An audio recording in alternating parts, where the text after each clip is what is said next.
Thank you very much. Ladies and gentlemen, this morning I had the honor of a meeting with women leaders to discuss a pressing and deeply troubling issue, the increasing cases of femicide in our country. The stories of lives tragically cut short and families shattered by this vice demand our immediate and urgent action. It is a stark reminder that we must act swiftly and decisively to protect the lives and the dignity of every woman and girl in Kenya. We know that every 4 out of 5 women killed is out of intimate partner violence, which means that our women are being killed in places they consider safe. I send my condolences and those of these leaders standing here with me to those who are in pain today because of these tragic events. I commend the women leaders for their commitment and the practical proposals and solutions that they have put forward to end this scourge. This challenge requires the combined efforts of government, religious leaders, parents, teachers, civil society, and all citizens of goodwill. Protecting our daughters, sisters, and mothers begin at home, in our communities, and through all other institutions. Let me reiterate that the government, in its women's agenda, is explicitly committed to ending all forms of violence. As leaders, we are united in the resolve to ensure that justice is swift and efficient. I have instructed the criminal justice actors to execute their mandate without delay, holding perpetrators of femicide fully accountable. Gender desks in police stations must be enhanced, and we will introduce similar gender desks services in hospitals to ensure victims receive immediate attention and care. At the same time, we must equip our young people with the skills and awareness to navigate the risks they face in society. Social media has become a dangerous avenue for exploitation, and I urge our young people to treat strangers on these platforms with utmost caution. Parents, schools, churches, and community organizations must step up to provide life skills, counseling, and guidance to our young people. We urge religious leaders, too, to use their platforms to speak positively about women leadership, women engagement, and help congregations understand that women's rights are also human rights, creating a positive environment for women and our children. The government of Kenya is committed to ensuring that the structures that respond and support survivors do not re-victimize them. Matters psychological support and safe spaces for women and children are a priority in my office.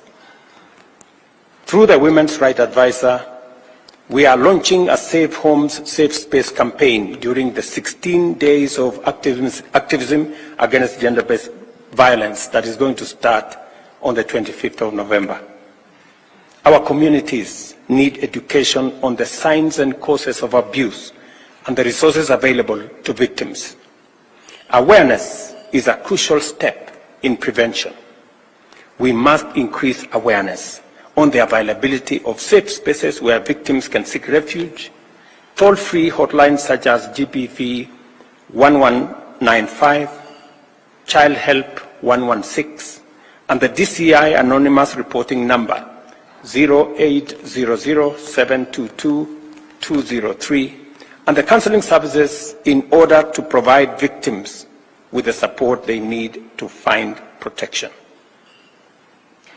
As we approach the 16 days of activism against gender-based violence, the women leaders standing here have agreed to embark on a nationwide awareness campaign to confront this vice head-on. This campaign will have the full support of my administration And we are committing Kenya shillings 100 million for the Safe Homes, Safe Spaces campaign and for the next 16 days of activism. And these women leaders will lead the way in making sure that our girls, our women, are made aware of the dangers they face, especially when they engage with strangers, when they engage with people in social media, in strange places, with strangers. It endangers their lives and it weakens their ability to be able to extricate themselves.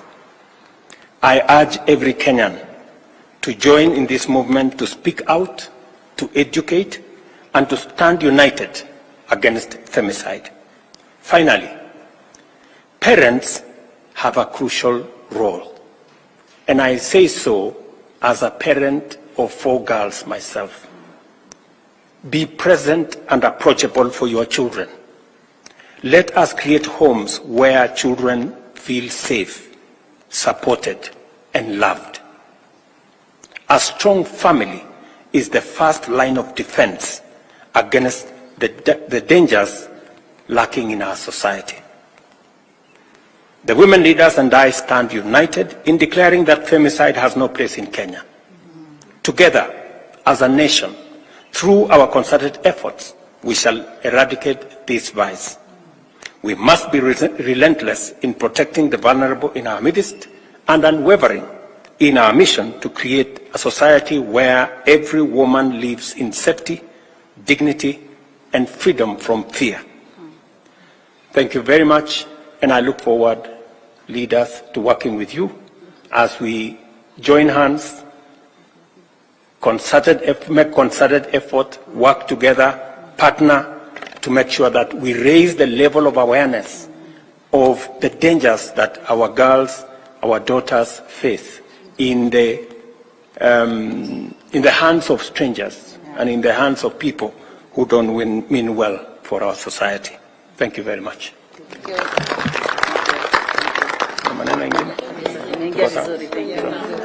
you.